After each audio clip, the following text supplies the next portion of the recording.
መከራ ስትቀበሉ ወጣቶች ዛሬም ወደፊትም በሕይወታችሁ ሁሉ መከራ ከገጠማችሁ አንድ ማለፊያ መንገድ ልንገራችሁ። መከራችሁን ከክርስቶስ ጋር አሳልፉት። መከራችሁን ከክርስቶስ ጋር አብራችሁ ተቀበሉት ነው የምላችሁ።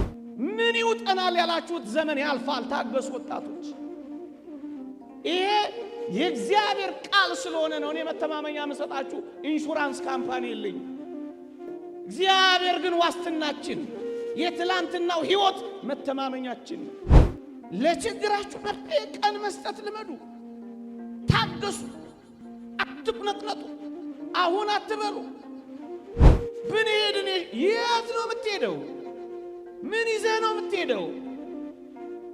የዘላለም ሕይወት እንደዚህ መቀለጃና ማፌዣ ነው። እዚህ ካለው መከራ በላይ እንደሆነ አውቁ። የግድ ቀምሰው መመለስ አለባቸው።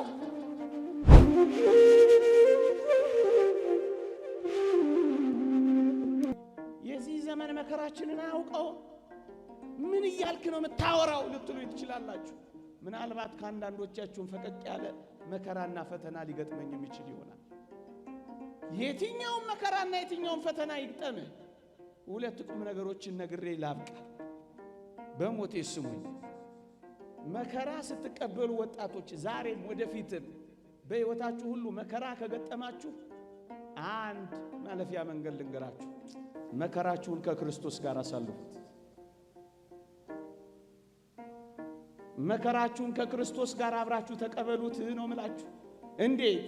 ንዑድ ክቡር የሚሆን ሐዋርያ ጳውሎስ እንዲህ ይላል፣ ከክርስቶስ ጋር ተሰቅያለሁ። እኔ አሁን ሕያው ሆኜ አልኖርም፣ ክርስቶስ ግን በእኔ ይኖራል። አሁንም በሥጋ የምኖርበት ኑሮ በወደደኝና ስለ እኔ ራሱን በሰጠው በእግዚአብሔር ልጅ ላይ ባለ እምነት የምኖረው ነው ይላል። ከክርስቶስ ጋር ተሰቅያለሁ። ብቻዬን ምን አደርጋለሁ አትለው። አብረን መከራ ብንቀበል አብረን ደግሞ እንከብራለን፣ አብረን ደግሞ እንወርሳለን ይላል። አብረሽ አብረን በምስጋና በአኮቴት የሰይጣንን ውጊያ የዚህን ዓለም መከራ ከተቀበልከው እመነኝ ከመስቀሉ መከራ ጋር ይደምርልሃል። ከቁስሎቹ ጋር አብረ ያቆስልሃል። ቁስልህ ነው አይሰማል። አብረህ አንዳንዴ አጋንንት መተው ራስን ጥላ ሲሉ ከኔ በላይ እኔን የሚወድ አምላክ አለኝ፣ ለምን ራሴን እጠላለሁ በለው። አንዳንዴ አጋንንት በጆሮ እየመጡ ሙት ቢሉ እንኳን ከክርስቶስ ጋር ሕያው ሆናለሁ በለው። አንዳንዴ ጨካኞች ናቸው። ይመጡና ተሰቀል ሊሉ ይችላሉ። ብቻዬን ተሰቅዬ ምን አደርጋለሁ አትላቸው። ራስን አጥፋ ሲሉ ለምን እኔ ከክርስቶስ ጋር እኖራለሁ ብለ አፋቸውን አታዘጋቸው። የትኛው መከራ ውስጥ እንኖር ከክርስቶስ ጋር እናሳልፈው። ይሄ ማለፊያችን ነው። ይሄ የክብር በራችን ነው። ወጣቶች ፈተናችንንስ አልተረዳኸው? ኧረ በደንብ ነው የምንረዳው። ኧረ በደንብ ነው ማውቀው። ለዛም ነው እኮ የምንጮኸው ፈተናችንን ስለምንተዋወቅ። ግን ወጣቶች ሆይ ክርስቲያን ሆናችሁ እንደ እግዚአብሔር ፈቃድ ኖራችሁ በጽኑ ፈተና ውስጥ ካላችሁ ማክሲመስ የተባለ ሊቅ ለምን ፈተና እንደመጣባችሁ ይነግራችኋል። እንዲህ ይላል። ምን ይላል? ፈተና በአንዳንዶች ዘንድ ከቀደመ ኃጢአታቸው ሊያነጻቸው ይመጣል ይላል። ክርስቲያን ሆነሽ የምር ፈተና ከተቀበልሽ ኃጢአትሽን ሊያነጻልሽ መጣልሽ። እሰይ በይዋ። ለአንዳንዶችስ ክርስቲያን ሆነ እንደ እግዚአብሔር ፈቃድ እየኖረ ዘውትር በፈተና ከተጎነተልን ምን ይላል መሰላችሁ ማክሲመስ? በሌሎች ዘንድ ደግሞ አሁን ያላቸውን ፍጽምና የበለጠ ሊያጠናክር ይመጣል ይላል። አይገልህም፣ ሕያው ያረጋል ፈተና። አይሰብርህም፣ ያጠነክርሻል ፈተና። አያደበዝዝህም፣ የበለጠ ውብ ያረጋል ፈተና። በአንዳንዶች ዘንድ የቀደመ ፍጽምናቸውን የበለጠ ሊያጠነክርላቸው ይመጣል ይላል። በሌሎች ዘንድስ በሌሎች ዘንድ ደግሞ ይላል ሊመጣ ላለው ነገር እንዲዘጋጁ ይመጣል ይላል። ለሚመጣው መከራ እየሰራን መሆኑን ምን ታውቃላችሁ? ነገ በክፋት ይብሳል። ዛሬ ከተንገዳገድን ነገ እንወድቃለን። እግዚአብሔር ለነገ ሲያጠነክረን አሁን በፈተናዎች በወጀቦችና በአውሎ ንፋሶች መካከል ሊያሳልፈን ይችላል። ፈተና እንደዚህ ይመጣባል። ክርስቲያን ከሆንክ ኃጢአትህን ሊያነጻልህ የበለጠ ውብ አድርጎ ሊያሳምርህ ለሚመጣው የመከራ ዘመን ሊያዘጋጅህ ነው። በቃ ወቀው ወጣቱ እስኪ ጠይቃችሁ፣ ሌባ ባዶ ቤትን ይበረብራል? ምን በወጣው? ሌባ የሚበረብረው ሀብት የሞላውን ቤት ነው አይደለም። ጉድጓድ ምሶ ግንብ ደርምሶ የሚበረብረው የባለጸጎችን ቤት ነው። የድሆችን እንኳን ዞር ብሎ አይ። አጋንንት የፈተና ውጊያ ከከፈቱብህ ወይም ካስጨነቁሽ አንድ ነገር ትዝ ይበልሽ፣ አንቺ የሃይማኖት ባለጸጋ ነሽ። አንተ ብዙ ነገር አለህ ማለት ነው። አጋንንት ትኩረት አድርጎ በፈተና ከተጫወተብህ ባዶ አይደለም፣ ሃይማኖት አለ፣ ምግባር አለሽ፣ በትሩፋት አጌጥ። ስለዚህ ዝም ሊልሽ ትወጃለሽ። ሌባ ባዶ ቤትን እንደማይታገል ዲያብሎስም ባዶ ቤትን ሲታገል አይተን አናውቅም። ለምንድን ነው የምፈተነው ካልክ ባዶ ስላልሆንክ ነዋ። ክርስቶስ ስለተዋህደህ ነዋ። ደም ተቃብተዋል እና እያጨበጨበልህ ልታልፍ ትፈልጋለህ። ማን ያለ ፈተና እንዳለፈው አንተ ያለ ፈተና ልታልፍ ነው። ክርስቲያን ከሆንክ በዚህ ውስጥ ማለፍ ግዴታ ነው። ሶስተኛ የተማሪዎች እውነት የሚገለጠው ፈተና ላይ ሲቀመጡ አይደለም። የኔና ያንተ እምነትስ ያለ ፈተና እንዲገለጥ ትፈልጋለህ? ታምልከው አታምልከው? የብስ የብሱን ወይስ ባህር ባህሩን ከክርስቶስ ጋር ትሻገር የሚታወቀው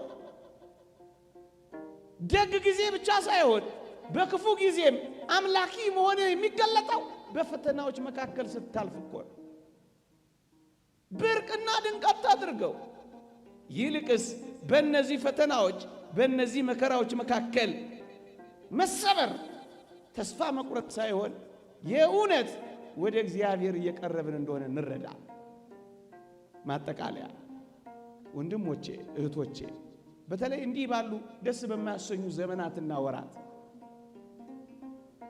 ተስፋ በመቁረጥ ወይም ደስ ባለ ማሰኘት ወይም ብዙ ነገር እንዳጣን ሰው በመቁጠር ሱሰኛ በመሆን መጠጥ በመጠጣት አጓጉል ነገር ውስጥ በመግባት ፈቀቅ ብሎም ራስን በማጥፋት እንዳትጠመዱ አደራችሁ። እንዲህ ወዳለው ሐሳብ ልትንደረደሩ ስታስቡ እነዚህን ቃላት አስቧቸው። እነዚህን ሐሳቦች ገልጬ ያበቃል። በእግዚአብሔር ፍቅር ላይ መተማመን አትጡ። ቅድም እንዳልኳችሁ ሁል ጊዜ እግዚአብሔር አፍቃሪ አምላካችሁ እንደሆነ አስቡ። ለኔና ለእናንተ ያለው ትኩረትና ጥበቃ ዘውትር እንደማይለይ አስቡ። የትኛውን ፈተና የትኛውን መከራ እሱ የፈቀደው ለበጎና ለመልካም እንደሆነ እንዳትረሱ።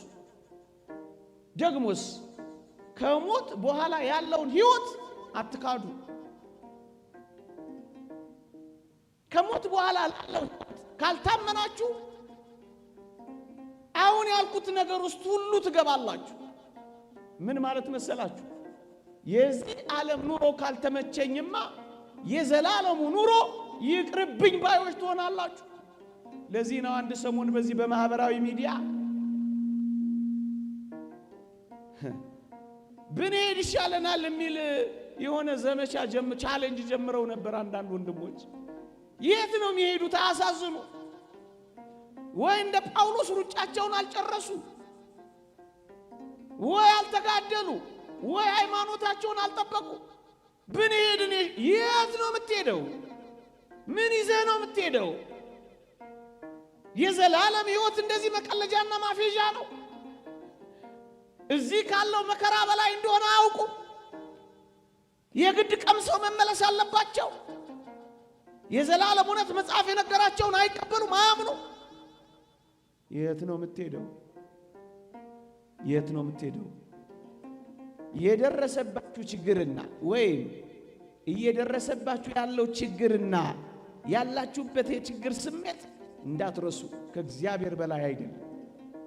እደግመዋለሁ፣ ከእግዚአብሔር በላይ የሆነ ምንም ችግር በዚህ ዓለም ላይ የለም። ሞት ነው ካላችሁኝ ሞትን ረግጦታል። ኃጢአት ነው ካላችሁኝ በደሙ አንጽቶታል። ደዌ ነው ካላችሁኝ በቃሉ ብቻ አስነስቶታል። ምንም ነገር በእግዚአብሔር የሚበልጥ ችግር የለም። አይወሳሰብባችሁ። ለችግራችሁ መፍትሄ ቀን መስጠት ልመዱ። ታገሱ። አትቁነጥነጡ። አሁን አትበሉ። እግዚአብሔር እንደማይቀር እንጂ የሚመጣው መቼ እንደሆነ ቀኑ ላይ ያተኮራችሁ አትጨነቁ። እግዚአብሔር አይቀርም።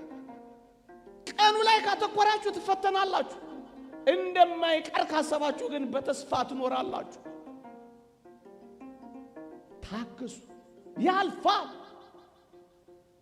ትላንት አልፏል። ፈርዖን አልፏል። የኤርትራ ባህር ውስጥ ሰጥሟል። የእስራኤል ልጆች ሊውጠን ነው ያሉት ባህር ተከፍሏል። ሊገለን ነው ያሉት ፈርዖን ባህር ውስጥ ሰጥሟል። የእስራኤል ልጆች ስቡሃን ዘተሰባ እያሉ ጨፌው አቧራ እስኪሆን ድረስ ዘምረዋል። ያልፋል። ምን ይውጠናል ያላችሁት ዘመን ያልፋል። ታገሱ ወጣቶች። ይሄ የእግዚአብሔር ቃል ስለሆነ ነው። እኔ መተማመኛ የምሰጣችሁ ኢንሹራንስ ካምፓኒ የለኝም። እግዚአብሔር ግን ዋስትናችን፣ የትላንትናው ሕይወት መተማመኛችን ነው።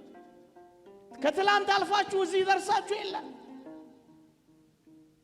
የትላንት ትዝታችሁን እግዚአብሔር ያደረገላችሁን መርሳት ይገባችኋል ወጣቶች። ትላንትን ለትዝታና ለትውስታ ነገን ለተስፋ ሰንቃችሁ ዛሬን በደስታ ኑሩ። ክርስትናዬ ነው። ታገሱ። እኔ ልጅ እያለሁ HIV ኤድስ የሚባል በሽታ ነበር። ሰፈሬ የነበሩ እጅግ ውብ እህቶች፣ እጅግ ጎበዝ ወጣቶች ልክ በሽታው እንደያዛቸው ራሳቸውን እያነቁ ይገሉ ጀመር፣ መርዝ እየጠጡ በጣም ብዙዎች። ግን ይገርማቸዋል፣ ጥቂት 1-2 ዓመት ካለፈ በኋላ ይሄ ኃይለኛ የተባለው በሽታ መድከም ጀመረ። በእርግጠኝነት አሁን በሽታው ከሰውነታቸው የወጣ ሰዎች ያውቃል። የማራዘሚያ መድኃኒት እየወሰዱ ከብደው ወልደው ኩለው ድረው የሚኖሩ ሰዎች አሉ። ቀን ማልፍ መስሏቸው ግን ራሳቸውን አሳልፉ። ማይለወጥ የሚመስላቸው ሰዎች ወደ አፈርነት ራሳቸውን ለወጡ። ታገሱ ወጣቶች፣ አትቸኩሉ። ለእግዚአብሔርም ለቀንም እድል ስጡ። ራስን ማጥፋት በሱስ በለው በተለያየ ነገር በለው ራስን ማጥፋት የተወደድክ ክርስቲያን ሆይ የሚያጠፋው አንተንና ህልውናህን ነው እንጂ ችግርህን አጥፍቶ አያውቅም። ጎበዝ ኮንክ ክርስቲያን ኮንክ በችግር ላይ በጸሎት ተነሳ፣ በተጋድሎ በርታ፣ በምስጢራተ ቤተ ክርስቲያን ተሳትፎ ጠንክር እንጂ ችግርህን ታስወግደዋለህ። ራስህን ግን አታስወግደው። ራስን ማጥፋት ባጭሩ ራስን ማጥፋት ትንሽ ችግር ለመፍታት ትልቅ ችግር መፍጠር ነው። ጊዜያዊ ችግር ለመፍታት ዘላለማዊ ችግር መፍጠር ነው። በጣም ቀላል ችግር ለመፍታት የተወሳሰበ ችግር መፍታት ነው። ሰው በምንጨቃ ይነሳ፣ ከሞትክ በኋላ ይነሳል በምንጨቃ። ሾፌሮች የሉም እንዴ? ይነሳል ሰው በምንጨቃ ይነሳል። በቃ በቃ በቃ በቃ። ለጊዜያዊ ችግር ቋሚ ችግር አትፍቱ። አንድ ድምፅ ብቻ አላሰማችሁ። አፍቃሪ አምላክ አላችሁ። አንድ ድምፅ ብቻ አላሰማችሁ። በስም የሚጠራችሁ የሚያውቃችሁ፣ አንቺ የኔ ነሽ፣ አንተ የኔ ነህ የሚል አምላክ አለላችሁ። እምነት፣ ተስፋ፣ ፍቅር ያጣ ሰው ራሱን ማጣቱ አይቀሬ ነው ወገኖቼ። በእግዚአብሔር ላይ የሚኖራችሁን እምነት ከተዋችሁ፣ ፍቅሩን ማሰብ ካቃታችሁ፣ የነገ ተስፋው ላይ ዳተኞችና ቸልተኞች ከሆናችሁ እነዚህ ባልኳቸው ሕይወቶች ውስጥ ማለፋችሁ አይቀርም። ስለዚህ እምነት፣ ተስፋን፣ ፍቅርን ከያዛችሁ ትለመልማላችሁ። አለበለዚያ ግን ምስኪን ትሆናላችሁ። ቤተ ክርስቲያንም እንዲህ አድርጋችሁ ራሳችሁን ካጠፋችሁ ዘመር አትሸኛችሁ፣ አትጸልይላችሁ፣ ዳዊት አትደግምላችሁ፣ ከበሮ አትመታላችሁ፣ ማህሌት አትቆምላችሁ። ምክንያቱም የላችሁማ፣ ንስሐ እንዳትገቡ የላችሁማ። ሌላ ኃጢአት ሁሉ ብትሰሩ ንስሐ ትገባላችሁ። ራሳችሁን ካጠፋችሁ ግን መቼ ንስሐ ትገባላችሁ?